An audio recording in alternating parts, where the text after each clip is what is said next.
Welcome to the 33rd episode of Vital Questions. As always, I'm your host, Che Guerrero with La La co-host. co-host. How are you, La co-host? I'm tired. We're always tired at this point, but I'm tired and cold. That's We're new. tired and cold. We're going through that winter freeze, John, that's been happening around the country. Yeah, it's not fun. We got hit hard. Yeah. But actually, no, I'm feeling good. This episode was very inspiring to put together, and kind of it obviously is touching on a lot of terrible things that are also happening. But yeah, this one was different to put together. So Yeah, it was yeah. nice. We really want to do this one because we know the point of it all is to make you feel hopeless. Mm-hmm. Is to make you feel like there's nothing you could do about it. Right. So we were like, nah, To be that's not true. tired. To be tired. But also, I just want to say, you may hear in my voice, I'm a little under the weather. That too. That's because we were out there for the cause. Yeah. We were actually reporting on the streets. If you follow us on social media, you know what we're talking about. We were out there with Larry Krasner. And I caught a cold. Because we were out there. Because we were out But there. it's worth it. All good. This cold, this is a revolutionary cold. That's what You would. I'm so egotistical. Mhm. Okay. But it's called what can I do about what's happening? That's why we named it this episode, because there's so much you can do. Yeah. There is so many little things every day that can contribute to pushing back this fascism that we're experiencing. So La co-host was cool enough to put a lot of resources together for us. Yeah, I had to cut some stuff per usual. If you also have trouble with being a perfectionist and you never know when to stop, let me know. Maybe we could start a support group. But yeah, no, there has been a lot that has happened once again since our last episode.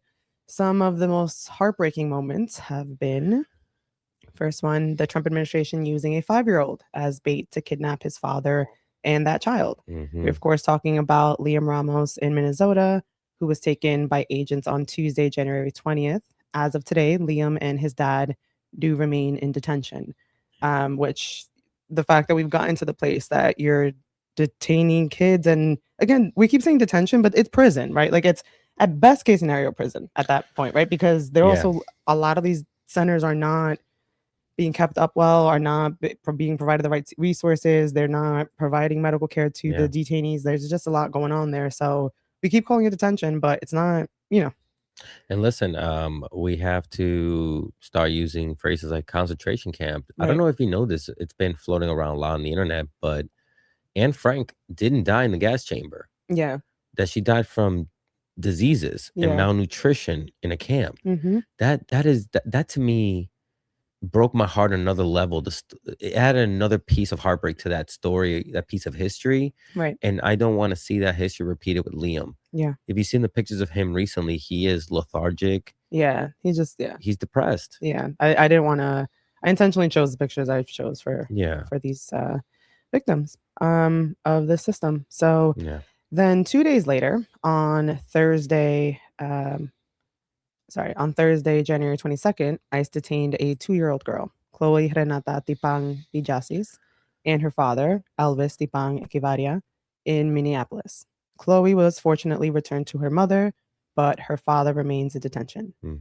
And again, a 2-year-old, and if you check back to our reporting of that incident, you'll know that her family was there. There were other family members that were begging for the agents to just let her go and just let her at least stay with family. But no, apparently a 2-year-old is part of the worst of the worst. So I don't think I could do this to children. I mean, that's at the end of the day, you have no heart if you feel like you can do this to a child. Right.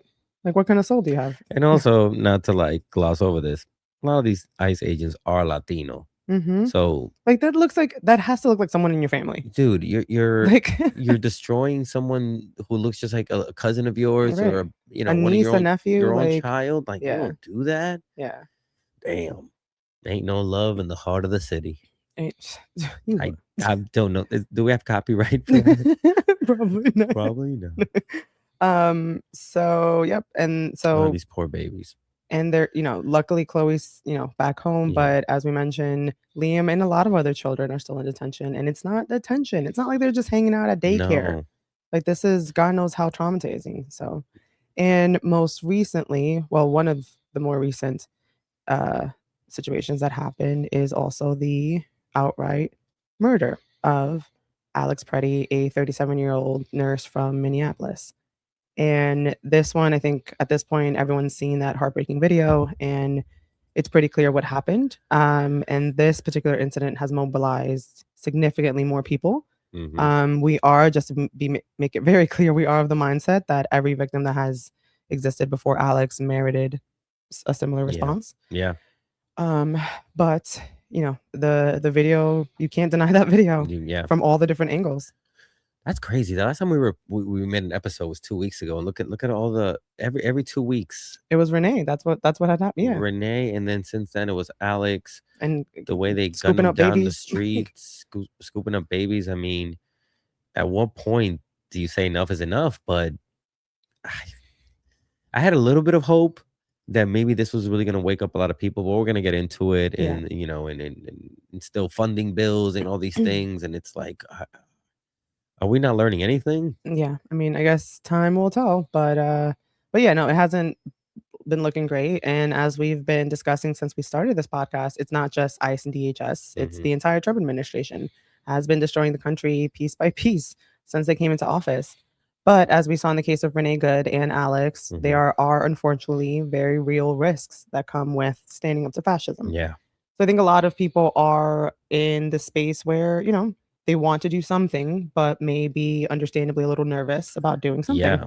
And who knows your different life circumstances. You may have, maybe you want to go on strike and go out there and protest, but you have to work because you have to provide food and, we have all different circumstances. Exactly. So what we're trying to capture is, again, this isn't going to be everything that you can do, but kind of a high overview of different types of things you can do to contribute to the cause in trying to push back this authoritarian regime until we go full-blown dictator, because that's kind of the route we're going under. Yeah. But we don't want any more Renee Goods, no more Alex Pretti, no more Silverios, no more Liam Ramos. We're tired of it. Yeah. But before we get into it, I, per usual, have to do my lawyer speech. Isn't that always fun? I do want to give the disclaimer that although I am a lawyer, please remember that everything we are sharing today and on all of our episodes, for that matter, is for informational and educational purposes only. It should not be considered legal advice. As always, we encourage everyone to do your own research and address any legal questions you have with a qualified lawyer on the specific issue you have before making any decisions. So again, this is just research that we've done from checking out things online, resources that people are sharing, people that we've spoken to. But please double check any legal decisions that you're making with a qualified lawyer. Do not be like, hey, la co-host, who you don't even know her name, right? Like, don't buy the questions. Right. You can't use that on some kind of, Yeah, to be like, on this one podcast. Like, please don't do that. We're giving you good information, For but sure. we always want you to do your research. That's the whole premise of the show. To encourage you to do your research. So again, as always, this is not full-on legal advice. Exactly. So now, after that fun tidbit. Wait, I think I got music. Wait, hold on. That was not legal advice.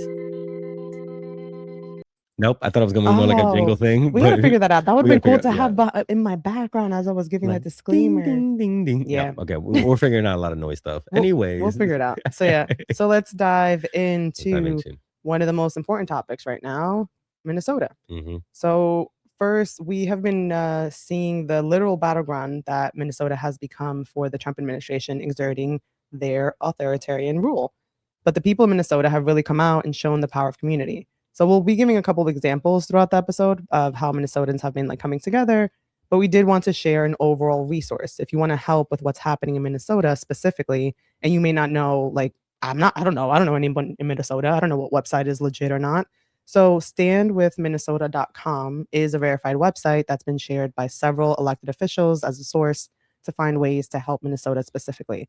So on there, you'll find different charities, you'll find volunteer opportunities, you'll find many different ways that you can help Minnesota. Yeah. And actually, a lot of these things we'll actually have in the show notes. So if you're listening to it on Spotify or you're watching it on YouTube, you can go right to it. Or if you're not already following us on Substack, and you can find this episode on Substack, and all of these links will be in our show notes. Yeah. So I just wanted to let you know that. Correct. So yeah. So let's dive into the first type of way that you can do something about what's happening, right? calling your congressional reps. I know it sounds boring. I know we hate making calls. I Ah, personally hate making calls. I've never been a fan. Always been a texter or a, hey, let's hang out in person. I love making calls. Yo, you ever called a dude? Well, but because men don't call each other that often, Uh-huh. if you call a guy, he'll be like, "What's wrong?" And I'm like, "Nothing. I just want to talk to you about what." Nothing. They freak out. So Because you guys don't know how to have relationships with people yeah, if it's not a romantic one. That's a whole different episode. yes, So yeah. leave in the comments. How to end the male loneliness epidemic? But right now, how to end the congressional issue that's happening right now is contact your representative. Start Exactly. there. Yeah. So back to contacting your representatives. So that's a very direct way you can tell elected officials know what you want and how you want them to act, right? Remember, it's our tax dollars that are paying their salary. They technically work for us. We elect them, and public pressure really does work. It does.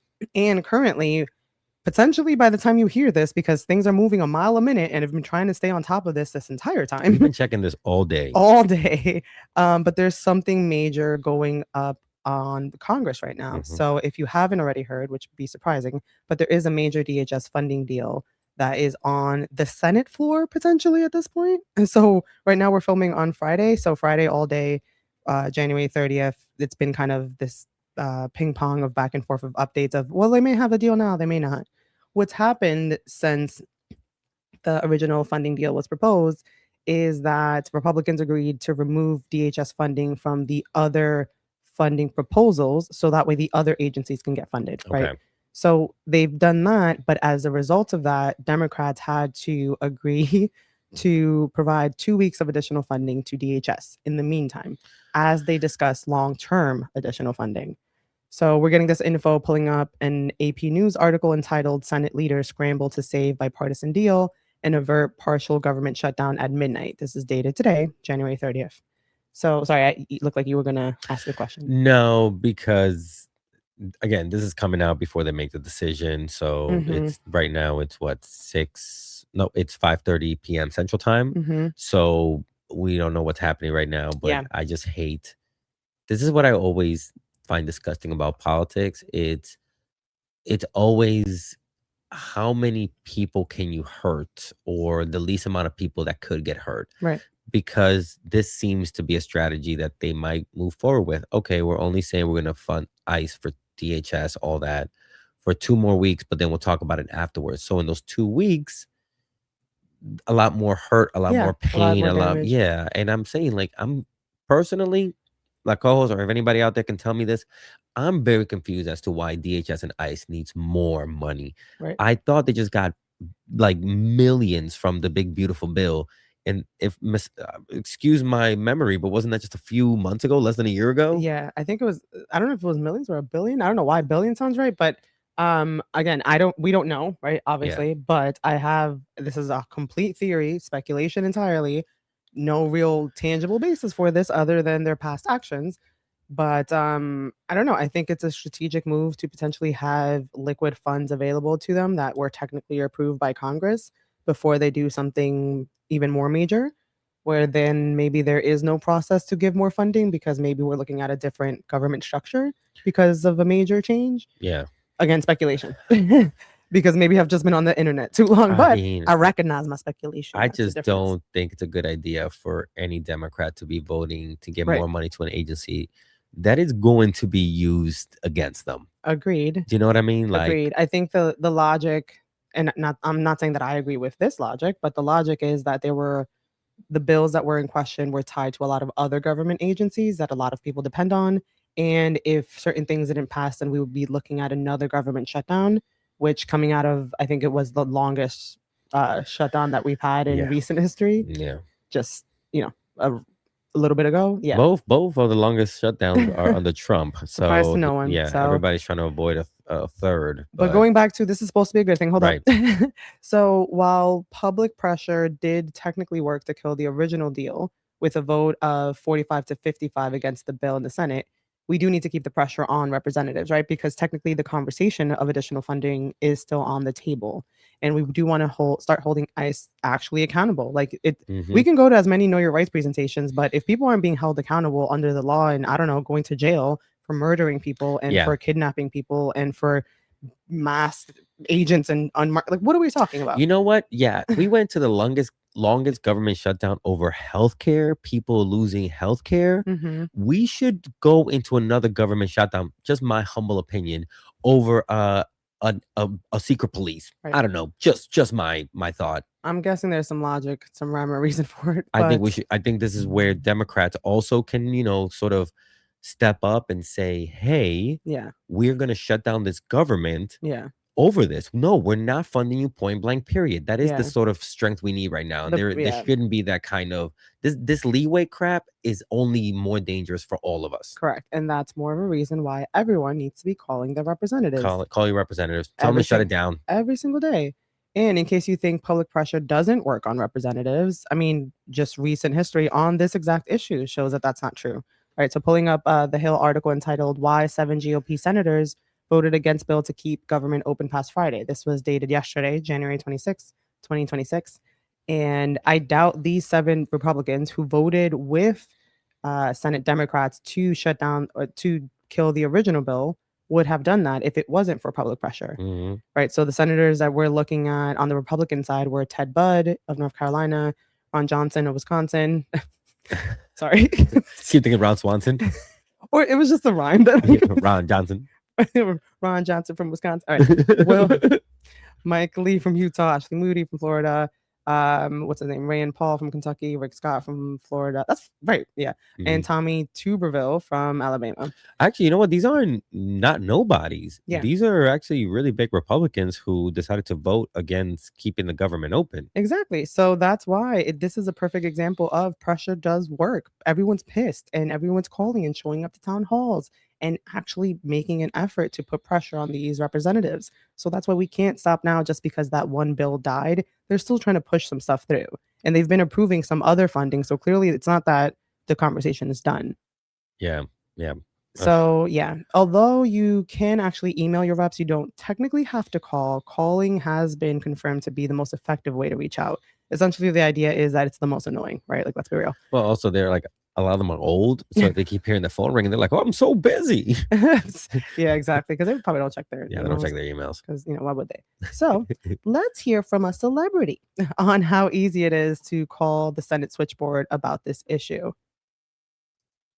Grab your phone. Here's my phone. We are going to call 1-202-224-3121.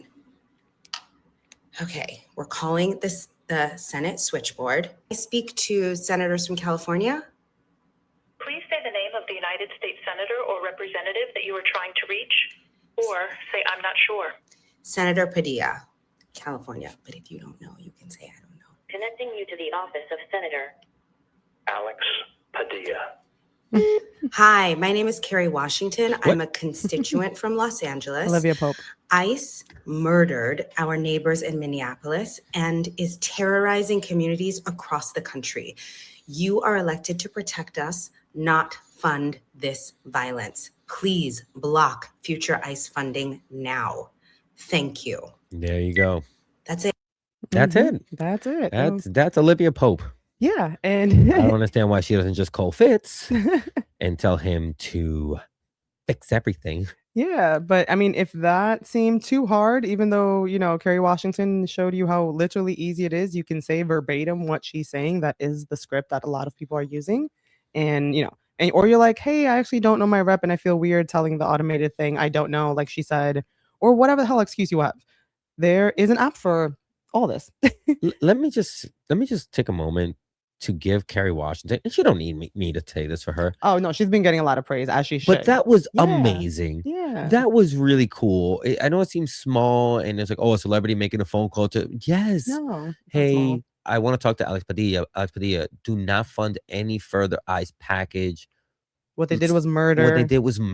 Like that's bravery in this moment where so many people are staying quiet. Yeah.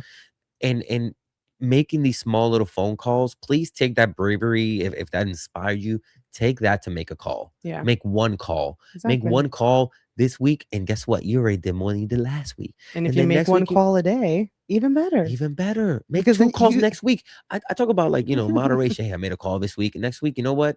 is there another congressperson or senator that I haven't reached? There's always new bills coming out. Yeah. Yeah.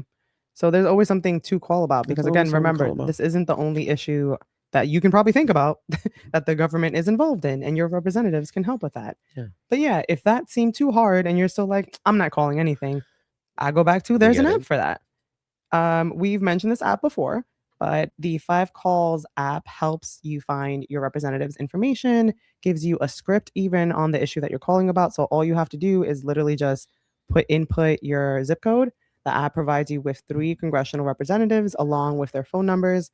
You choose the issue you want to call about, and then the app gives you a script on your chosen issue.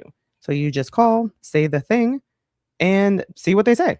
And if you don't get someone, you can always leave a voicemail. Always remember that. So also remember that it's only worth calling once per day because that's has many calls that gets logged. So if you call more than once per day, Got it. yeah, it doesn't get logged.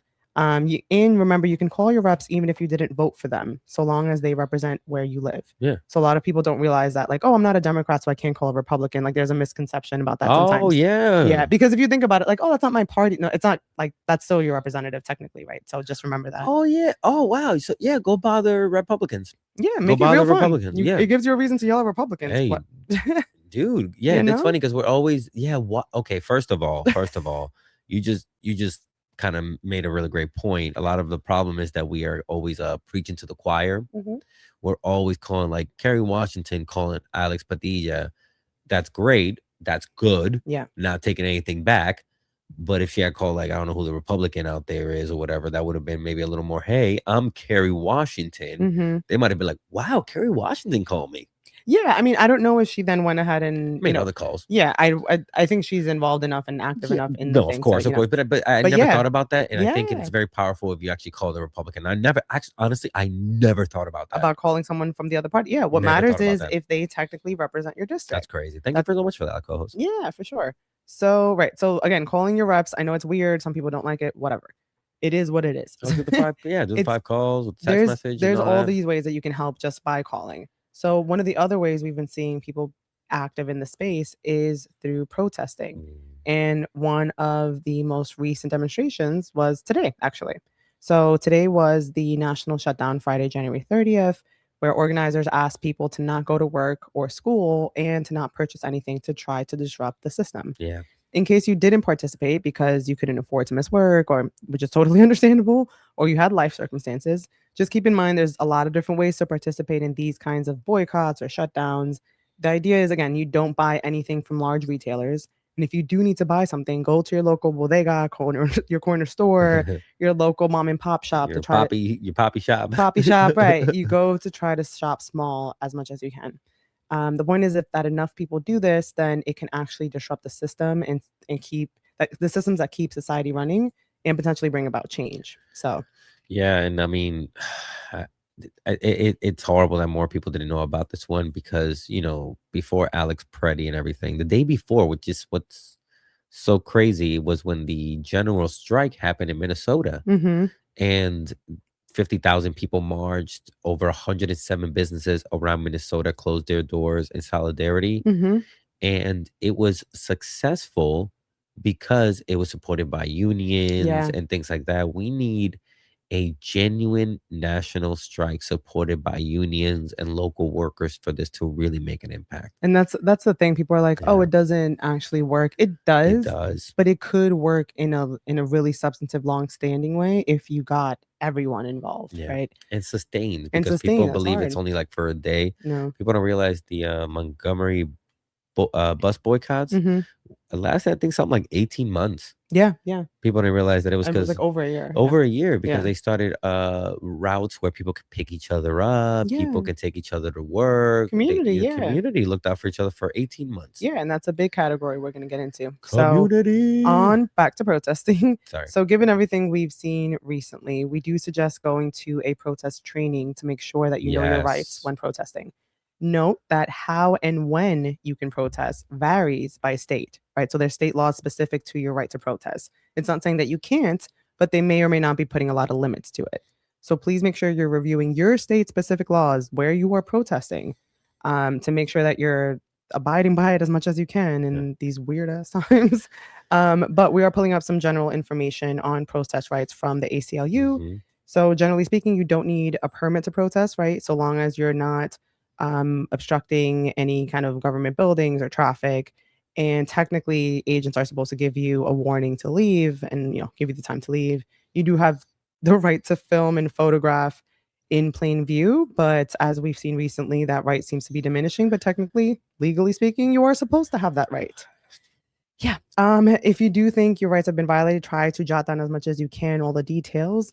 If you get stopped by the cops, ask to ask if you're free to go, and if they say yes, walk away calmly. If you get arrested, you have the right to ask why. Otherwise, say you wish to remain silent and ask for a lawyer immediately. Again, never sign anything without a lawyer present, Mhm. ever. If you get stopped by a member of the military or any law enforcement officer at a protest, you have the right to remain silent or tell them that you'll only answer questions in the presence of an attorney, no matter your citizenship or immigration status. That's This right. applies for anyone. And it's actually even more important now that we double check your state specific laws because protest rights are becoming more and more problematic depending on what state you're looking at. Mm. So, pulling up a Guardian article entitled U.S. Intensifies Crackdown on Peaceful Protests Under Trump. This was dated back April 9th of last year. Mhm. Because of so much that happened last year, I didn't know this was happening. But the article actually goes into how, at that point, back in April of 2025, 41 new anti-protest bills across 22 states were introduced since the start of 2025. Hmm. That's 41 new anti-protest bills introduced in just 4 months. You compare that to just 52 anti-protest bills that were introduced in all of 2024 and 26 in all of 2023.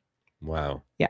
So clearly this has been in the minds of state lawmakers for a bit, Yeah. and it's becoming even more relevant to just double check what your rights are. Wow. Yeah. Let's talk about what to wear to a protest. Yeah. Fashion. If you are going to go out and protest, it's also worth trying to gauge kind of the potential danger of attending a specific protest event. So nowadays, that's getting harder to gauge. For example, if you're going to a rally that was organized by a reputable organization in an area that hasn't been hit that hard by ICE, then maybe that won't be that dangerous compared to just being blunt, going out in Minneapolis right now and Yeah. protesting, because that's unfortunately become a battleground thanks to this administration. So either way, luckily a lot of people online are sharing tips on if things get a little icy. So let's see what some creators say. Before building anything to resist the effects of ice, it's important to gather the correct PPE for the job. This includes things like a sturdy winter coat, work gloves, helmet, goggles, and a mask.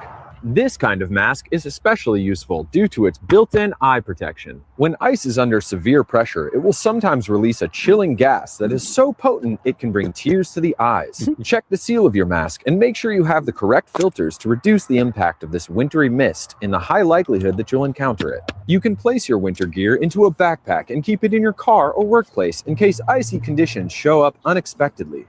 While PPE is optional, it can significantly increase your ability to protect yourself and your community members under dangerous icy conditions in our roadways and communities. So the bit was Yes. that For it those was at home who are now watching. about ice on the road, right? And like how to dress for cold weather. But that was Freshly Jaked on Instagram, who very funnily, but trying to use humor as a coping mechanism in the way that we all are, Yeah. shared some insights. Here is another actual image that I found online of what Hong Kong protesters wore during the 2019 protests. Whoa. So this is a little bit more involved, and it goes into all the details of, what they wore, why they wore it, and all of that. Now, of course, this is by no means actual medical advice. Again, not legal advice or any kind of other than informational purposes. I think everyone has to make decisions for themselves at this point and just kind of know that there is gear and things that you can wear to protect yourselves in the event something were to happen. So it's unfortunately, this is the times that we're at right now. That is crazy. So I was like zooming in a little bit. It's like the helmet is for rubber bullets. The gas mask, of course, is for this. The umbrella is to protect against pepper spray. Like it's insane that Yeah. at one time, when you used to listen to right-wing podcasts, they used to tell you like, you need to get your, I'm doing my Alex Jones impersonation. Mhm. Listen, brother, you need to get yourself a mask because the Civil War is coming and we have to get these masks. So right now, if you go to the link in my shop, Mhm. you can get this mask. And he was just like hawking Mhm. crap to scare you. Mhm. Now here we are telling our followers, hey, just in case you go to a protest and ICE uses pepper spray or Or a rubber chemical bullets agent. or a chemical agent that Yeah. they're legally not allowed to use on civilians who are just protesting. Here's some things you can use. We're not Yeah. going to sell it on Amazon because we don't support Amazon either. Right. So So yeah, just be careful out Yeah. there because there might be some crazy stuff. And a note to anyone that wears makeup regularly Mhm. or certain lotions. you know I do. I'm saying you These gotta look smoky good. eyes ain't natural. All right, but Sorry. stare at the camera. Wink, wink, wink, wink. Blink, blink, blink, blink. But there are certain chemicals that apparently certain agents are using that Mm. stick to makeup and lotions, so it makes it even harder to take off. And everyone instinctually, when they get something sprayed on them, tends, especially your eyes, tend to rub it, which Yeah. could potentially even rub it in. Don't rub your eyes. Right. So there's a lot that goes into that. Please, if you're gonna go out there, again, go to a Know Your Rights presentation by a reputable organization, do some research on the potential risks, and please be safe. Did you see this? Oh gosh, do you have a video of a doctor telling you what to use on your eyes? No, because that is coming up probably in a later episode on interactions with ICE, which we Okay. are going to dive deeper into Yeah. that and talk about interactions that may happen during protests. But yeah, Got it. Okay. Yeah. We'll get into that later. so we're jumping to another type of way that you can help people in this fight against authoritarianism is donating money to organizations that are actually trying to help. So donating to local immigrant legal defense and bond funds, these should be prioritized now, especially given how much legal support immigrants need and how many of them do not have the means to pay for it. And there's so many organizations you can choose from. Here's a few that we know are doing great work. The first one is the Coalition for Humane Immigrant Rights, or CHIRLA, which is based in California. We also have our friends over at the Florida Immigrant Coalition, or Mhm. FLIC, which is based in Florida. That's no surprise there. Yeah. Shout out to FLIC Shout out and to one of FLIC. our previous guests. Yes. We also have the Legal Aid Society in New York, which is as a lot of us should know by now, a very reputable organization. Then there's Pennsylvania Immigration Coalition, or PIC, in Pennsylvania. We have some friends there. Shout out to PIC. We have Raices in Texas as well. And you can also donate to organizations that you are kind of on the more national scale, the ACLU, like we just kind of mentioned, right? Or as it's also known as the American Civil Liberties Mhm. Union. In addition to the legal work that these organizations do, the ACLU has a lot of local organizations that offer know your rights presentations, trainings for how to support your community, and a lot of other useful and trustworthy resources. And they actually don't only offer legal defense services. They are very much playing offense with the Trump Yeah. administration. So I'm pulling up the ACLU's defeat, delay, dilute ACLU versus President Trump, which is their webpage for its 1-year summary report of their legal actions and efforts against the Trump administration's legal activity. Oh wow. Yeah, so they've been busy for sure. Scrolling through and reading from the fast facts they provide, there have been 239 legal actions taken by the ACLU against the Trump administration, including lawsuits, record requests, amicus briefs, and agency complaints. Wait, are they taking like the first administration into account, or is that just this year? No, this year. It's the 1-year summary. 239 legal actions, which include, keep in mind, these are also include like record requests when they're asking the agencies like, hey, give us this. Like it's basically what the Trump administration would consider an attack. Yeah. Right. Because anyone that's ever had a legal action against them is, as we've been seeing, getting on the chopping block.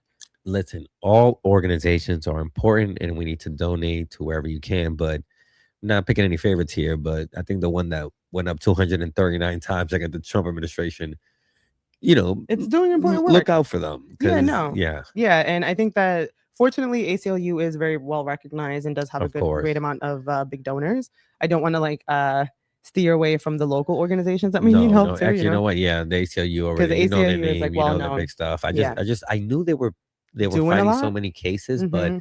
you forget there's so much going on. You didn't realize it was so many just in a small amount of time. Yeah. It's crazy. So 64% of their lawsuits against Trump have successfully, quote, delayed, diluted, or defeated some aspect of Trump's agenda.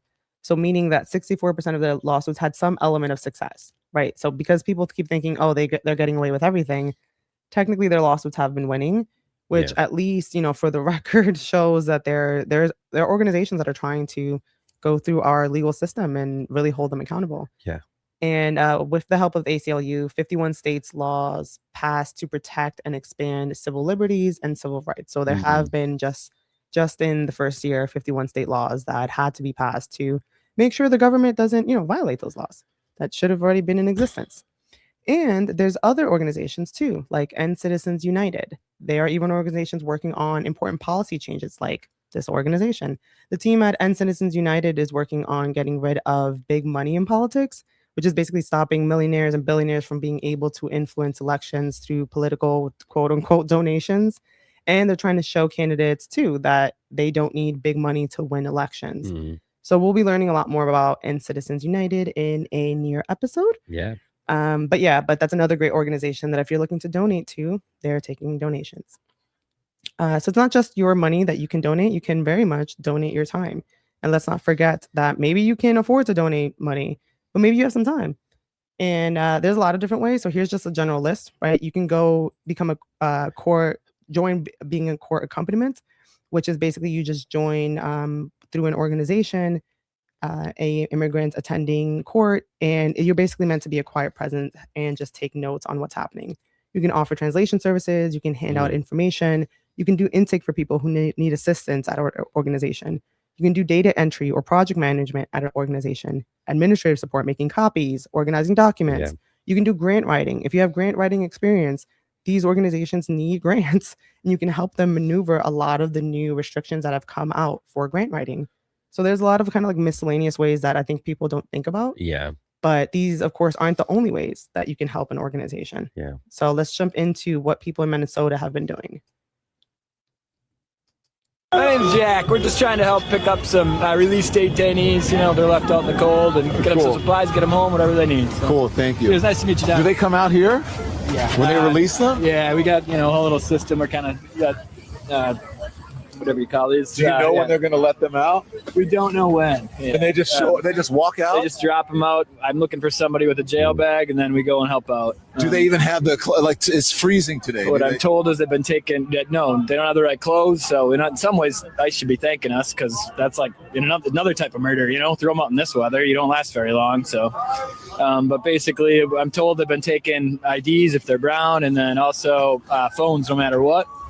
So we try to get them burner phones, things like that, get them a ride, whatever they need. So. Yeah. Wow. So that was in Minnesota, where ironically you have Don Lemon there on site, who just got arrested today for his cover. Yes. Sorry, go ahead. No, along with other journalists. I didn't even say that. Activists. Yeah. Yeah, that's for reporting on this. Well, not for reporting on this specifically. On this specifically, yes.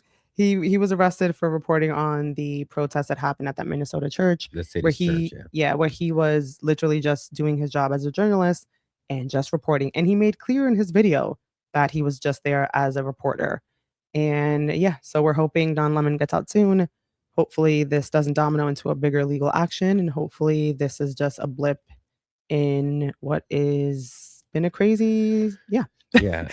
And I give this guy a lot of credit that he's like, hey, I'm waiting out here to get people rides after ICE has literally thrown them out into the streets. So this is the general practice. And this, through my research, I didn't know that this was happening. But apparently when detainees get released, they literally just get released with nothing, right? Like they get everything taken away. Yeah. I think, and I don't know if it's just a movie thing, but I think if, for example, you go to prison, right? Like you get your stuff, whatever you had on you when you got there, you get it back when you leave. Your phone, whatever your wallet was, whatever. I'm sure probably not the cash that you had in there, but that's what it is. And they're not getting any of that. Their phones immediately get basically taken away and never given back. Anything on them, they're not getting back. And then their clothes, they don't even have proper clothing, as we heard. You're being thrown out in the cold and given you have no idea where you're at. You've been moved a bunch of times. Wow. So who knows? So a lot of those people aren't even they might have been moved from Texas up, because they're moving people all around. Exactly. So who knows? And my point is that this is not just happening in Minnesota. This is the practice when they're releasing detainees. In Texas, exactly, in the middle of nowhere. So that if a detainee hasn't been able to get in contact with anyone, and if by the grace of whatever they were able to be released, and then now they're just out in the streets, and now what? This is insane. So there's organizations like these that are setting up volunteers to be there when they get out. But please, if you're going to do something like this, you have to do this through an organization. Yeah. Like this, it's just not safe because you're going to be interacting with agents. You're going to be by a detention center. Yeah. Please be conscious of this type of work. It's incredible work. And if you, more power to you, as you Please, should. if you could, yes. But please be trained and please work with an organization to do something like this, because it's incredible that they're doing it. But yes, that was Don Lemon who was at site, and this was reposted by Now This News. But yeah, so that's one example. And organizations and volunteers are also doing amazing work with children, which was kind of amazing to see. Yeah. So take, for example, the Young Center for Immigrants Children's Rights. They're based out of Chicago, but they have offices in other major cities. So you should definitely check them out. And they have several services, but one of their main ones is their child advocacy program, where they train volunteers to, quote, serve as trusted adults to advocate on a child's behalf, to ensure they have legal representation, to advocate for their safety and well-being, to ensure decision makers, including immigration judges and asylum officers, consider their best interests. After they are released, children are still in deportation proceedings, and it is critical that the same decision makers receive fact-based information about their best interests from independent child advocates. So basically, you're not a lawyer. You are basically their guardian, not in the legal guardian sense, but you're kind of with them through their immigration process to make sure no one's taking advantage of them, to make sure they understand their rights as best as they can, because they're children being put in the immigration legal proceedings, and kind of being there as a support system for them, managing all these different players that are making decisions for kids. Yeah. And I urge you to please look up this organization, become a child advocate, as they're calling it. Go to the child advocate program. And this, I don't know if I should be saying this, but like I call to action all the Karens out there who want to change, all the ladies who are like, let me speak to your manager.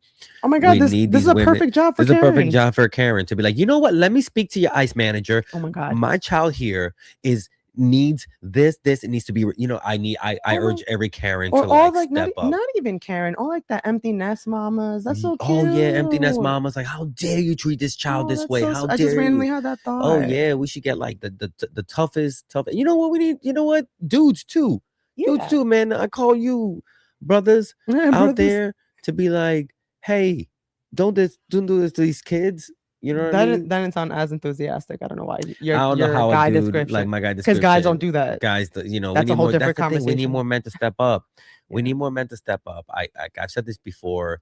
With all these organizations, the leaders and the people who are really pushing a lot of the good advocacy work forward is always women right there, and LGBTQ members. Yeah. There are not a lot of men in these spaces, and I urge you to please go out there. Yeah. Okay, we need you out there. When I'm marching, I need to see more of the men, the Latino men, stepping into these roles. So please think about becoming a child advocate. For sure. Please do it. And if that hit your heart, they're having a bunch of training programs coming up. Look at that. So the next couple of ones are in Phoenix on March 14th to the 15th, New York on March 21st to the 22nd, and Houston March 28th, 29th. There's a bunch of other cities and later dates. So please check out the Young Center for Immigrants Children's Rights if you are interested in doing this kind of volunteer work. Again, incredible work, but definitely need to be trained. And it's really direct impact kind of work. So really exciting if you have the time and the capability for it. And if you do this and you decide to do any videos about your experience or whatever, like, go to the programs or tag us in this, let us know what it was like. That'd be great. Hopefully some people, heed the call to action. That'd be incredible. So in addition to being there for children, not only in this way, many other ways, you can also volunteer and train to be a constitutional observer. So pulling up a web page from the Minnesota Democratic Farmer Labor Party, which provides that, quote, a constitutional observer is a trained community member who calmly observes and documents law enforcement activity to help ensure constitutional rights are respected and to support accountability. And one of the main things you always have to ask yourself is whether what you're about to do or say increases risks to the immigrant community, right? Because we've seen a lot of the videos of people yelling, hey, what's your name? Hey, this and the third. And to some extent, right, it is important, right? Because you want to let that person's family know, hey, is there anyone that we can call for you? At the same time, though, something to consider is if those agents have no idea who that person is, right? And maybe it's a good thing that they don't, right? Because that person is actually not a criminal. Yeah. Because odds are they aren't. right? You will be potentially forcing the person or without thinking, making the person say something they shouldn't be saying maybe in that situation, right? So it's a double-edged sword. I encourage everyone to kind of do a little more research on this topic because it is kind of gray, and I just wanted to flag that for everyone. But it is important to go to trainings like this and speak to professionals because we are all trying to do our best, but there's a lot of different theories of thought when it comes to this. Yeah, and I know it sounds silly, but right now, even just bearing witness is a revolutionary act to tell this government, you're not going to lie to me, and you're not going to lie to my community the way you're trying to do it for Renee and Alex and Silverio and everybody else you killed. Yep. Because we got footage, we got observers, we got people documenting these crimes. Yeah, it's literally like a Black Mirror episode. Like every time, the more I think about it, it's just kind of it's wild dystopian what we're in. But similarly, those things are inspired by real life. Yeah. You know? Well, similarly, to a constitutional observer, you can also potentially become a legal observer, which sounds very similar, and it kind of is. But we're pulling up a webpage from ACLU Nebraska about legal observers that shares legal observers support protesters' exercise of their free speech rights by recording interactions between police and protesters. The role is about accountability, not intervention. So these are the people that are going to actual protests and checking to see what's happening and keeping track of it, recording interactions, all of that. And for this, you have to be trained as well. Okay. And there's different types of training through different organizations. Wow. A lot of these concepts seem to be almost interchangeable as I was doing research. So just make sure that whatever training you sign up for, you know what the scope of that actually is. Smart. Because there's also like ICE observers and all these different kinds of observers. So there's a lot of different trainings now, especially. Yeah. So make sure, one, that it's a reputable organization, like one of the ones that we pulled up. And two, that it's for the type of training that you actually want to do, right? And make sure you do those actions with an organization. Again, these are more a little, unfortunately, high risk. So please be conscious of what you're signing up for. Right. And there are other ways to support community without an immigration organization necessarily. Looking at a quick little summary here. So independently, without any separate, organization, you can organize fundraisers yourself for community members in need. You can donate food and supplies to local shelters and pantries. There's childcare or car rides for families attending hearings. You can create meal trains, which is a community-based effort to provide home-cooked or delivered meals to people who may be too scared to go outside of their homes. Yeah, there's people starving. Yeah. They're too afraid to go outside and get food. If you've seen a neighbor that is a person of color and you haven't seen them in a while, literally go to their house, go knock on their door, make sure they're there first and foremost, and ask them, hey, is there anything I can do to help? Like, it's as simple as that. You can offer to run errands for people who are, again, too scared to go outside. Grocery shopping, pharmacy. Who knows what people need if you don't go and ask? We have to be proactive about this. So, for example, pulling up Minnesota again. Minnesota is coming through with the community. Here's another example. Even with temperatures around negative 20 degrees, with wind chill even colder, you've got volunteers out processing food here. This is food that for the most part is going to people who are too afraid to come out right now because of the increased federal immigration enforcement in the neighborhoods. But most of people that are scared, people that are legal, or we don't ask whether they are or not. We're helping people from all backgrounds, Muslims, atheists, Christians, from all over the place. But this is because of ICE is terrorizing our community. Now, the church's congregation is predominantly Latino, and the pastor here told me typically during their services, they'd see 500 to 600 people show up. He says that number's down now to about 80 or 100. And while he does encourage those who are vulnerable, as he described it, to stay home, he's encouraging citizens and legal residents to come, even though they're nervous, he says. Yeah. So that was a CNN Instagram video of a local church in Minneapolis who organized a free meal delivery service for people who are afraid to leave their homes due to ICE activity. And see, that's why I always say, like, for as much as I personally don't believe in organized religion, I always say that there's something beautiful about the community that they are able to put together. And like, this is one of the beautiful aspects of it, Yeah. And it's just, oh gosh, I was just watching that going, unfortunately, it's not that these people can't work. It's not that these people don't want to, are unwilling to work. Yeah. You see how the Trump administration is in a way creating the people that they said were were already here. Oh, you got these people who are just staying at home and having people deliver food to them. That's not what was happening. They were actually going to work, but now because they're too afraid to go out, now they have to have community delivering food to them. Like, let people work. Yeah. Let people go out. Let people contribute to their neighborhood and their community. Because they want to. Because what the fuck? Yeah. I'm so happy that these people are doing this, but this shouldn't be happening. Well, I mean, you may get a little more upset about this video then. Oh, well. Let's pull this up. Arranca.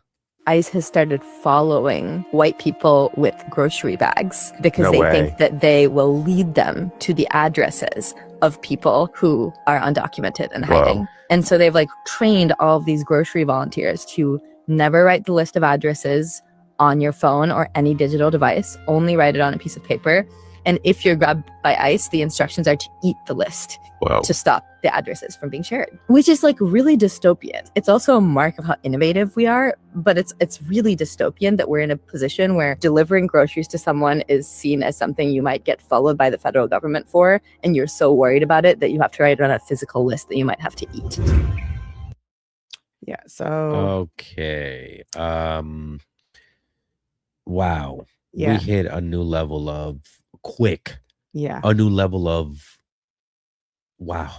So I do want to give just credit where credit's due. That was an Instagram video of Aru Shanae AJ, who's the executive director of the Sunrise Movement, and Michael Mezzatesta, who's the host of Better Future Pod, as we saw the ad at the end, explaining that agents are following mutual aid volunteers to track down immigrant locations. And these are the type of volunteers that we just saw, like that church group, right? So we're talking about those types of people who are literally just trying to deliver food are now being tracked down by agents.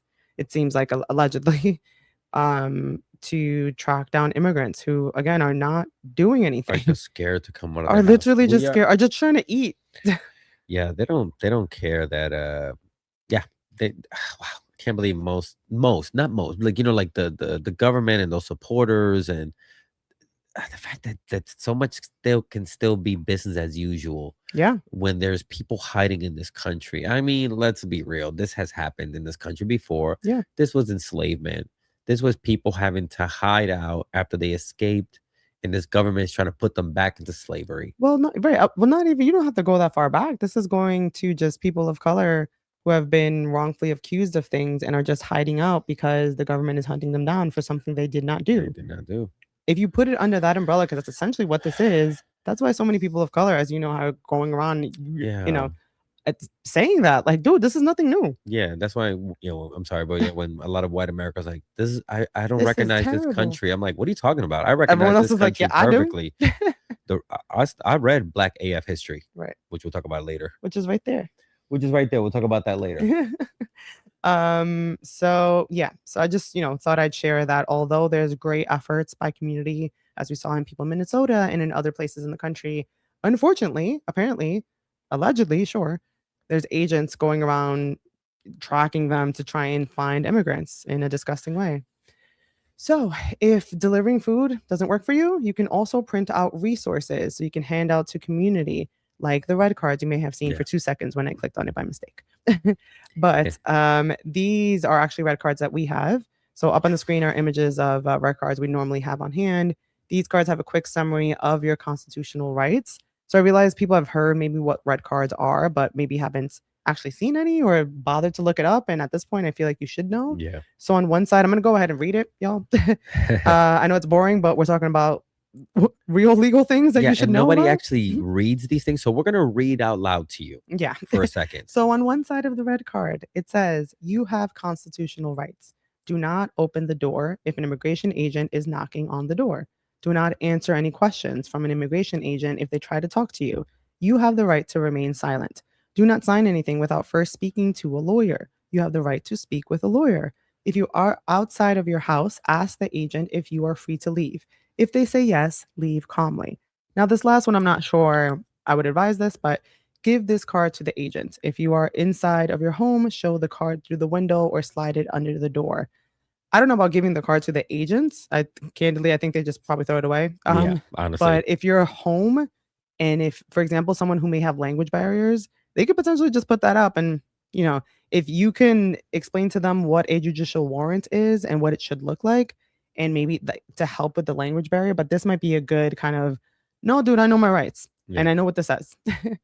But yeah, so that's one side of the card. The other side is essentially a script that you can say to an immigration agent if they come to your door and essentially start. Can I read that? Can I read that part with like a little more like pizzazz? Yeah, can I try act? Okay, so like you're the agent. Okay, you want me to knock? Yeah, just.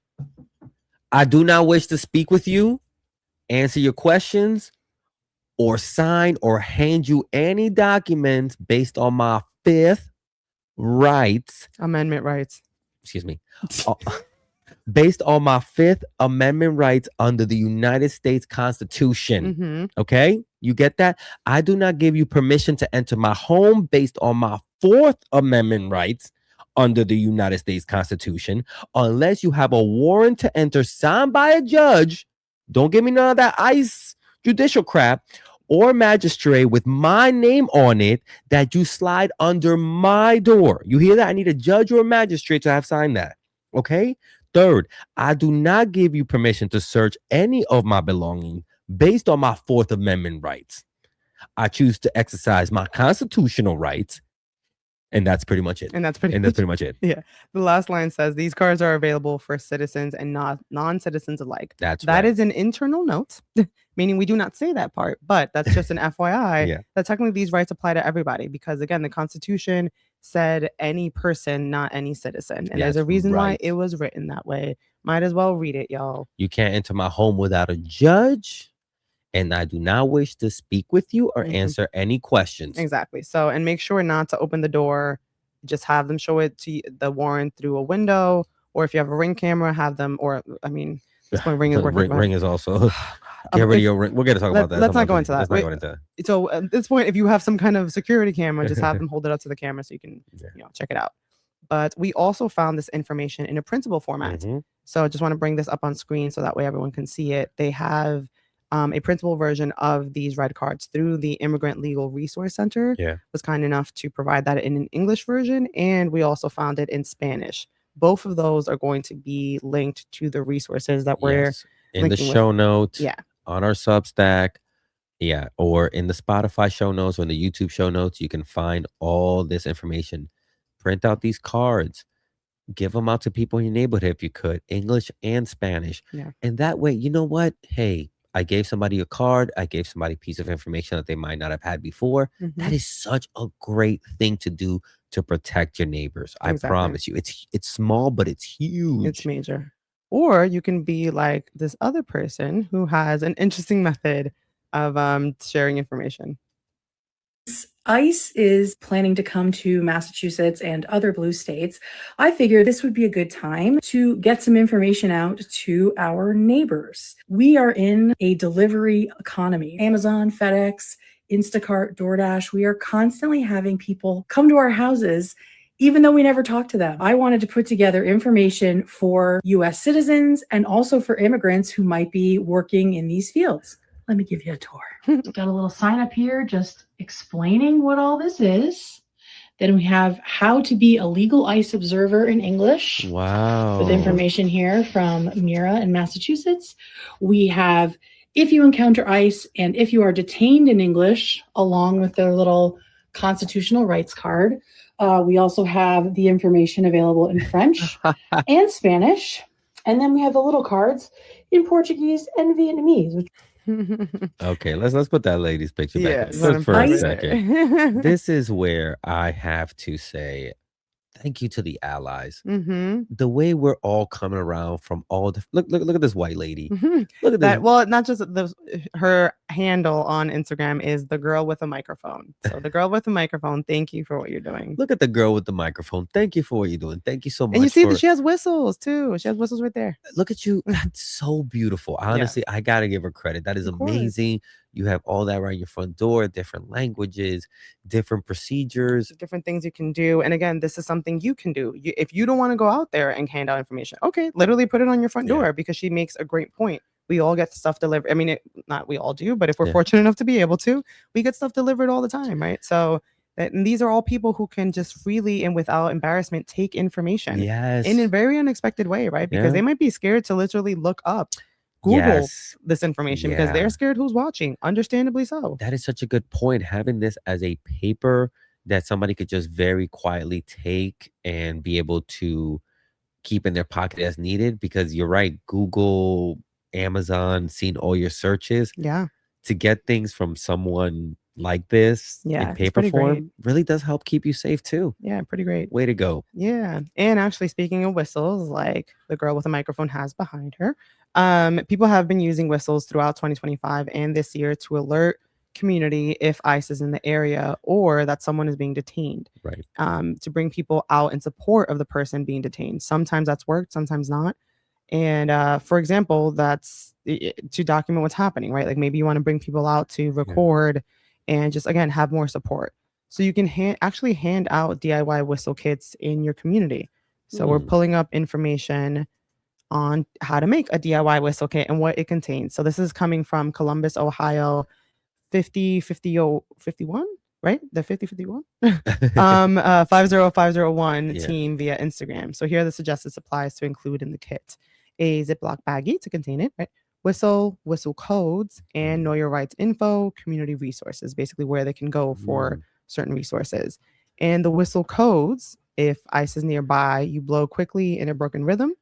And if ICE is detaining someone, you blow in long intervals. They're basically long sustained intervals. Wow. Yeah. So there's basically a general understanding in community that if you hear short, like beep, beep, beep, and on a whistle, then that means ICE is in the area. If you hear like a held, that means someone's being detained nearby. Oh. So that way, and this is why everyone's saying get whistles. Like everyone should be carrying around a whistle. Wow. I Because- had no idea that there were codes like that with the whistle. Yeah. So if ICE is nearby, it's quick, beep, beep, beep. And then if ICE is detaining someone, it's the long held, like, So I'm going to pull up a video from another creator who goes by East Los Marquez talking about using whistles in his community. What's up, familia? The coolest thing about today was these whistles worked. This is how we use it. Whenever we see ICE agents in the area, we go pre, pre, pre, pre, pre, a broken cadence. That tells everybody that ICE is in the area. If they stop and they actually start grabbing people, taking people, we go, we hold it. Straight cadence all the way across. That's code red. They're taking somebody. Form a crowd, get loud. Again, stay nonviolent, don't stay silent. Today, these whistles work. When we were following the ICE agents, there were a lot of cars trying to keep up with us, but they were, stopping at red lights or running red lights and going, and the people who would follow. And the other people who needed to know where we were, all they had to do was roll down their window and listen for the whistle. So people were able to catch up, get back with us. We saw people on the streets that realized what was going on. They started blowing their whistle. So there was this huge commotion and noise anywhere that we went with following these ICE agents. These whistles work. So get your whistles, wear your whistle around your neck, and whenever you see an ICE agent, use it. Great. Now I gotta get a whistle app. What's up, fam? Well, not a whistle app. Get an actual whistle. I'm gonna get a whistle app. Get an actual. What if your phone dies? No, a whistle app also kind of defeats the purpose because it's probably tracking my whistle app. Oh my god. So yeah, get a whistle. Get an actual Get whistle. an actual whistle. Yeah, and thanks to joshing. East Los Marquez for being out there and protecting community also, because showing that using whistles work, and that's what the power of community really is. That's amazing too. I had no idea that whistles were used in that form like that. That they have like sounds that each one of them represents. Like, hey, something's happening here. My God, we're so innovative as people. That's why they can't stop us. Yeah, and even local businesses are helping out. So let's check out this business in California and see what they're doing. Ya llegó, man. Aquí en Montebello con Café Santo.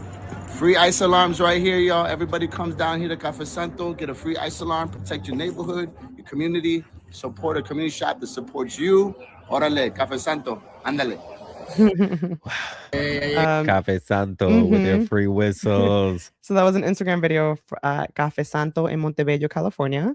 That was Hector Flores, whose Instagram handle is Chuchumbe. Handing out free whistles at that cafe. Oh my god. Just mad cute, like, hey, Café Santo. Yeah, and support people who support you. That is so true. And that's what it is. It's important also to support businesses that, are actually doing something, and the smaller the better, right? Because we don't want to necessarily keep giving money to billionaires, because that's who's at the top of a lot of these conglomerates and giant companies. Exactly. So you can actually even make your own whistle stand to let people pick up whistles, in case you ever thought about that. Like a little library, but for whistles. Exactly. Let's check out this whistle stand. I think you're going to be a fan of this song. Federal officials say the government is doing its job, enforcing the law, protecting the public, and securing borders. Ice, we ain't gonna play it nice. Oh, you wanna fight? Keep sucking daddy's dick on the far right. Buck ice, we ain't gonna play it nice. Oh, you wanna fight? Keep sucking daddy's dick on the far right. Okay, you get the. Is that people picking up free whistles all day? Yes. I love that. I also love that song. Whoever came up with it. You know, I'm not a fan of profanity, but you know what? In this moment, it's warranted. Yeah. Oh, But God, yeah, I love it's that just little whistle shop. it's so for people over cool. there, Yeah, it's basically like a little stand that you can just put. You can literally do this again, just in front of your place. Have whistles and just have people pick them up. That's all it is. That's great. Really, it's about being innovative in this time, right? Because you can really contribute in any way that you may have some special skills. So let's check out another business in Minnesota and see what they're doing. I'm Art Price, and I am putting free prints on the shirts and other fabric that anyone brings us to print on. I decided to start doing this because I have this cooperative screen printing studio space that I run, and I didn't have a lot of shirts, but I had a lot of equipment and ink, and I was very, very angry. The response from the community has been absolutely incredible. I've had a group chat of volunteers more than 50 people deep. I have been able to arrange for people who don't feel safe coming to get a shirt to have a shirt taken to them. I've had folks donating time, money, food, everything. I've had people coming and bringing whistles. We've had people bring by red cards to distribute to people as well. We've got cookies that had sprayed on them ice just on the cookies. I have had some people show up in ways that I have never experienced before in my life. I have felt more in community in the last week than I have in the last. Yeah. Yeah. Yeah. That's what So they don't want you to see. That's yeah. what they don't want you to see. The community. And people are really coming out in interesting ways. And again, you would never think just this business, that's t-shirt making business. And he's like, come on in, everybody, just whatever we can do with this space to support community, let's do it. Let's do it. This is one last example of someone on the younger side who's helping their community. An 8th grader from Los Angeles is getting some national recognition for an app that he created. Again, he's in 8th grade. The app teaches people about their rights when it comes to immigration. His name is Julian Miramontes, and he's the winner in California's 34th Congressional District in a national app challenge. The contest encouraged middle and high school students to design an app that solves real-world problems. Julian says he created an app in one of his STEM classes. I wanted to create a resource that was easily accessible so people could know and process their rights in this country. Julian won a prize of $250, and he'll also get the opportunity to go to Washington, D.C. and meet other winners from all across the country. Wow, Julian. Yeah. That's amazing. Yeah, so that was a news report from NBC Chicago. Actually, let me bring him back up. Yeah. An 8th grader from Los Angeles, grade.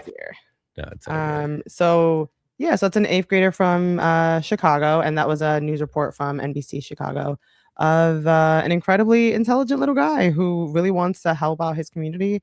And again, you just never know. Even someone that young is actually doing something substantive. A Know Your Rights app created in while in middle school. Yeah, that's amazing. You know, to casual.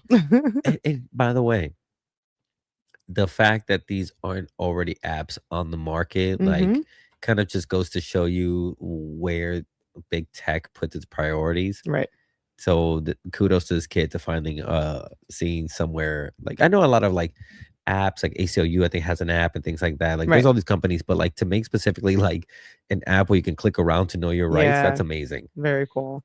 So another way that you can help everyone and you can contribute is using your voice and educating, sharing trusted resources, and or speaking from your own lived experiences, right? And that's something that we here at Vital Questions try to do all the time. So something that you can do to contribute and fight against authoritarianism is share this episode or share our content all the time.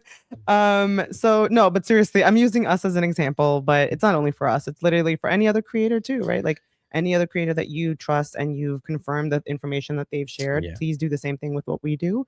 But in addition to creators, obviously trusted experts and people that are real important sources.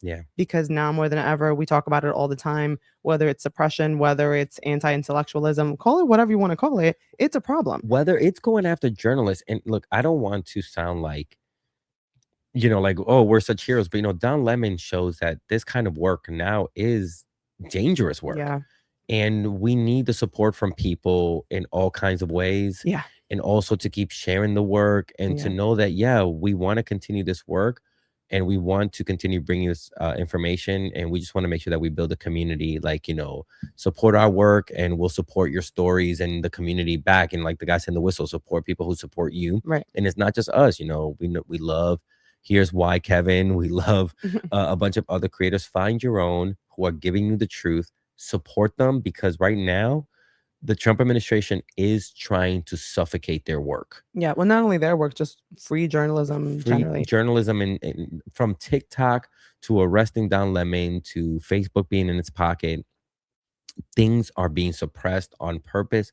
So we urge you just to seek out your favorite people that give you information in other ways, like a podcast, like a Substack, like an email list. Because right now, even though it might be something that you don't always use, it is actually very important to stay connected with them in some way other than the ones that the mainstream, that big tech has under their thumbs. The Twitters, the Facebook, the Instagram, the TikToks are we're on Upscroll now, by the way. You can go to Upscroll.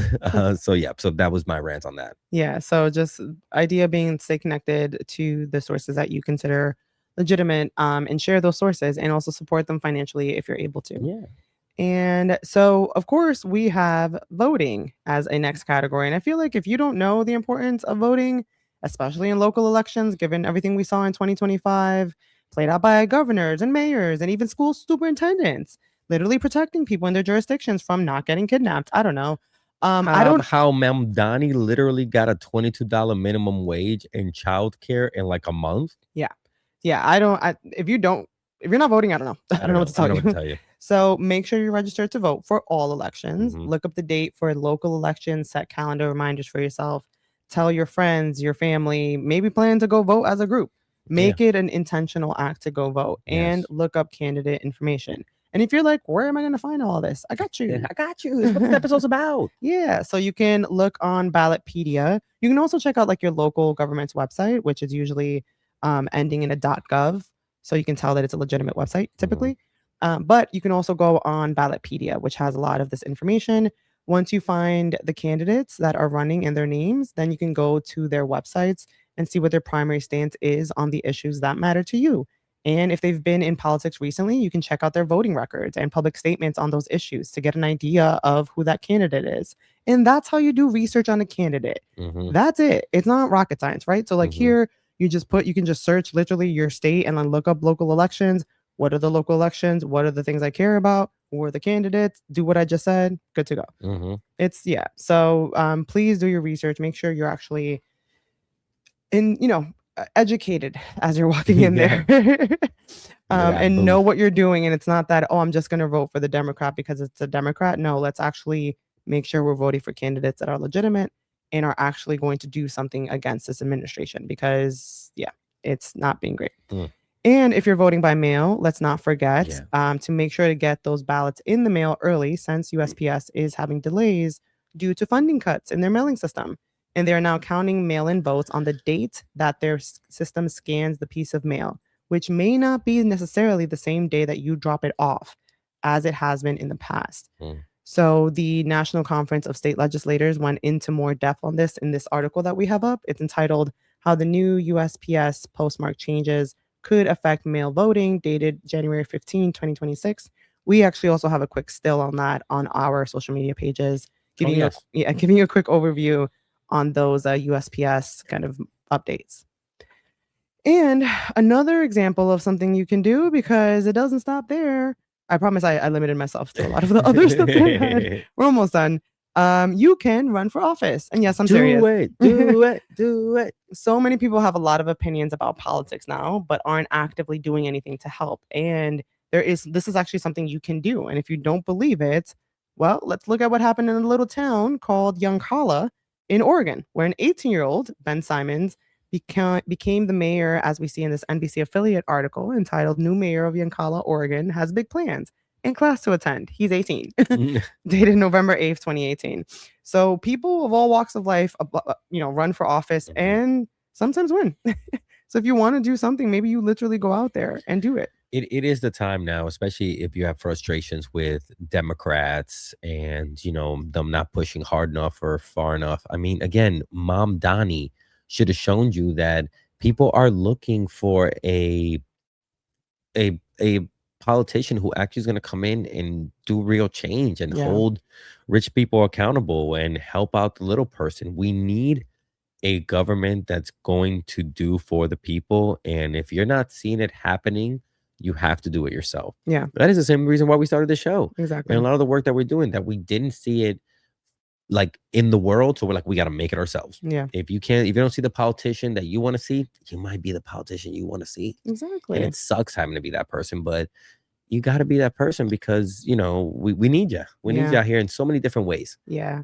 So another popular way to fight against everything that's happening is kind of what we hinted on earlier, boycotting companies who do business with ICE and this administration's activities. So looking at a post by Robert Rake, a list of Fortune 500 companies that have contracts with ICE.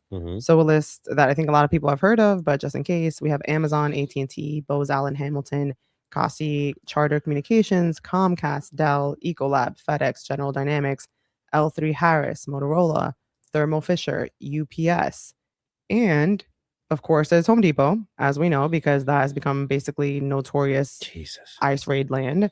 Pulling up a Reuters article entitled "Amid ICE Raids, Some Home Depot Investors Want to Know How Law Enforcement Uses Its Surveillance Data," dated January 16, 2026. Because on top of allowing raids to occur on their premises and not protecting their employees or customers, they have cameras in their parking lots that are tracking your activity and scanning license plates, because they have contracts with certain surveillance companies that are working with law enforcement. So if you're ever in a Home Depot and you're like, oh, what's that random police camera that's just always stationed there? That's what that is. And ICE has access to that, apparently, allegedly. So Home Depot already had these things in place. I don't know when that came into place, but my point is that they do have it in place currently. Home Depot itself has surveillance technology in their stores. No. Well, yes, all stores have surveillance. Right. But I'm saying they're worried that how ICE is going into their data. Their investors want to know what kind of information Home Depot is sharing with ICE. Yes. Yeah. That's essentially what investors want to know. Yeah, how Home Depot is sharing its data with ICE and stuff like that. Correct, yeah. And law enforcement, yeah. Yeah, law enforcement, because not only is it, like you said, not caring about what's happening, are you actively giving the shopping information? No, it's surveillance data. So exactly, license information. Of shoppers who are there, people who are there, of shoppers, of people who come there, Yeah. That's crazy. Yeah. And more recently, we've been seeing protests have been breaking out at Hiltons across the country, where ICE agents are notoriously staying at. For example, just a few days ago, 66 people were arrested outside of a Hilton Garden Inn in New York City after protesting against the company's business with ICE, as reported here by an ABC News. So, Econo lodges for y'all. Why y'all doing at a Hilton? Yeah. So again, you can boycott these companies that are working with ICE as a way to try to counteract everything that's happening. And remember to shop local whenever possible. Thrift stores are also another great option. And another donation site that you can potentially... They arrested 66 people for protesting ICE's Tribeca Hotel. Yeah, because they're arresting everybody. Crazy. Yeah, they're arresting everybody. You didn't hear? No. Authoritarianism. And this was in New York when? This was it. Well, the article is dated January 28th, 2026. Yeah. Okay, that's weird. I mean, agreed. But yeah, so that's, again, another way. Remember, always shopping small is always a great way to counteract a lot of the business that ICE has going on. Yeah. And one final plug on our end, please check out our Substack. If you are listening on Substack, please consider becoming a paid subscriber if you're not already. And if you're not following us on our Substack, you're missing out. So please do. And again, if you can become a paid subscriber, please consider that as well, because donating to independent journalism and trusted journalist sources, we know we talked about supporting them, but it's also the money is real and becoming a paid subscriber for us would be really helpful. And also supporting us on YouTube and Substack specifically. We're also on Upscrolled as Changes Shared. Yeah. But it's not only us, right? There's also places like PBS, NPR, and their affiliates, right? Those are obviously well-known, established journalistic companies that provide you real news. And as we've seen from the attack from the administration on organizations like this is very intentional. We did just want to clarify that whenever people talk about free press, these are the organizations that they're kind of talking about, right? PBS, NPR. They are not talking about the Free Press, which is literally verbatim called The Free Press, which is a Barry Weiss publication. This is, I believe, Barry Weiss's Substack, basically. Yeah. And that's the exact opposite of what we're referring to be supporting. So I please love do how not right donate this. wingers like take words like the free press and steal it so everybody thinks that, oh, this must be a good organization. No, this is Barry Weiss, who is over at CBS, not like stopping CCOT Right. Exactly. segments from coming out. So yeah, don't support the organization specifically called the Free Press. Right. but Support places like PBS, NPR, even Chigger- BBC, Chigger and you can also, I don't know, read. So Please read. educating yourself is wild important. And I know this sounds silly, but honestly, if we all knew history the way we're supposed to, I honestly don't think we'd be here. Yeah. Right. So we have a couple of suggestions. We have On Tyranny by Timothy Snyder, who actually left the country last year when Trump came back into power. He was like, I'm out immediately. We also have Just Mercy by Brian Stevenson. And another suggestion is The Anatomy of Fascism by Robert O. Paxton, and Black AF History by Michael Harriot. And we actually didn't include it in this list because we have it, but Defectors by Paula Ramos, yes. is one that we've mentioned a million times. That's why I didn't want to like include it. No, but it's But we're worth- like, I'll careful with that. No, I can't take it out right now. But it's there. It's there. Yeah, let me just put you only, right? So you can point to it. It's right there. It's up there. Yeah. These are all books most of them we read. Yeah. So please educate yourself. Again, reading is wild important. This is why they ever ban books, right? Like if it wasn't important, if it wasn't valuable, they wouldn't be trying to attack it. My entire journey into activism started with one book, A Long Walk to Freedom by Nelson Mandela. And I'm telling you, I think they kept me away from books most of my life just so I wouldn't start my journey. Yeah, I believe it. Yeah. I believe it. So really high level, those are main ones. I did just want to plug that if you haven't checked your 401ks, you may want to, because I personally, for example, didn't realize, not necessarily my 401ks, but people generally have said that some of the plans have been investing in companies that are supporting the administration, especially private prisons like the GEO group. So now more than ever, it's important to see what your 401k is investing in, Yeah. and make sure that it aligns with your principles. Yeah, what a lot of people don't realize is that their retirement plan is actually tied to suffering Mhm. from private companies making money off of ICE and detention and prison and Yeah. all. It's terrible. Exactly.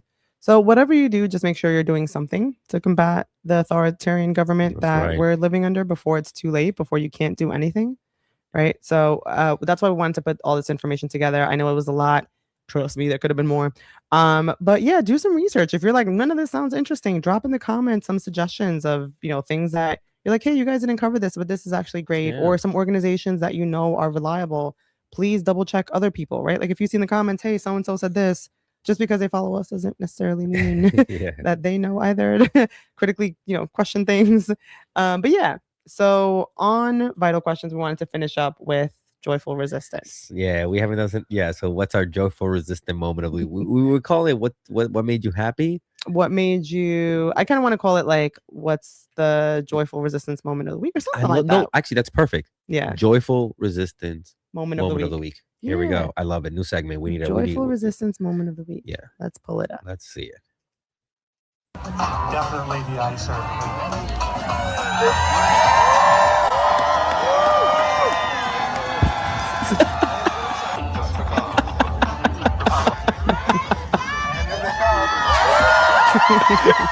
Oh my God! If you're not,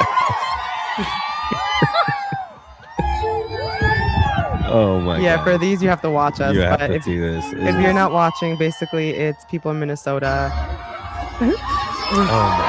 I'll explain after.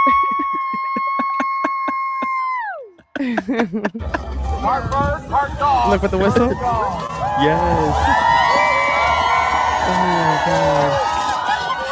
That's beautiful. Love melts ice. Love melts ice.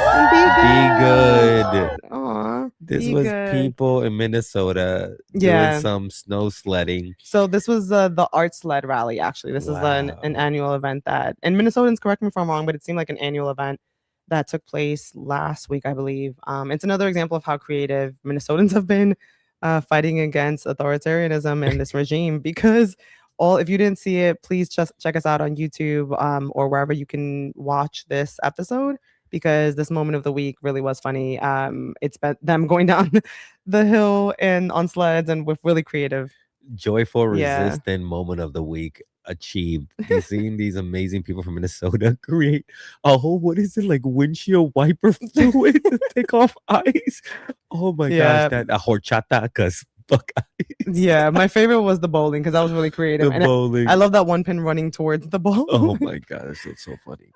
So that was a was great joyful moment of resistance. Like, oh, you guys should watch that on YouTube. from Yeah. us. So actually, just to give credit, I just realized, sorry, that was on Instagram, and that was at Melody in Minneapolis that posted that. So thanks, Melody in Minneapolis. Thank you for that posting moment of joy. Yeah. So that was it.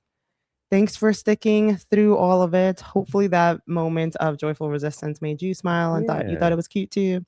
But yeah, make sure to follow us. Make sure to check out all of our content and stay up to date. We'll see how this funding bill pans out. Yeah. Maybe there's already a No decision out, but more funding for ICE. Yeah, man. And remember all those resources, from the red cards to, how to donate, become a child advocate. Those are all in the show notes on YouTube, Spotify, or on Substack if you find the post for this episode. Episode 33. Episode 33. That's everything we have. We're very excited to continue this work with you guys now more than ever.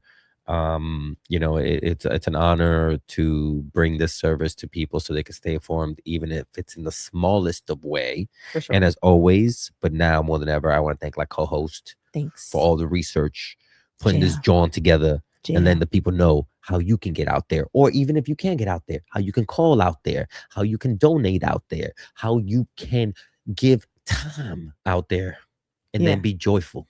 You could do some stuff. You could do some stuff. Hey, that's everything we have for this week. Really appreciate you guys as always. Have a good rest of your life, but your week. Your life. And we'll, but just always go out there with joy and try to do better, because this episode was about going out there and doing better. So For second you're done sure. with this episode, be like, what's one thing I can do? What's one thing I can do? I urge you, when you're done with this, one thing, make a call, send a text, $5 donation. One thing, you've already added more than you did last time, and that's beautiful. Yeah. Thanks for listening, y'all. Thanks for listening, y'all. See you next time. Thanks. Bye. Bye. Did you know that right now in the U.S., there are over 11 million immigration cases still pending? That's not just a number. That is millions of people waiting for work permits, green cards, family petitions, and even citizenship. And I know that it is scary to be in the middle of an immigration case right now. There is so much uncertainty and so much misinformation. And a lot of the stress comes from not knowing what's happening with your case. That's why I teamed up with the people at Case Tracker so you can keep track of your immigration case without having to refresh a government website. Here's how it works. You enter your receipt number or case details, and Case Tracker automatically checks for updates, sends real-time notifications when something changes in your case, and it gives context, like how similar cases like yours are moving along. And it's important to say this clearly. Case Tracker is not the government. It doesn't guarantee outcomes on your case or makes decisions. Case Tracker is an app built by immigrants for immigrants, focused on clarity, transparency, and peace of mind. If you're going through the immigration system, staying informed shouldn't add more fear. If this sounds helpful, follow the link in my bio to download Case Tracker, or send it to someone who needs it. It's free and it's there to help you stay informed.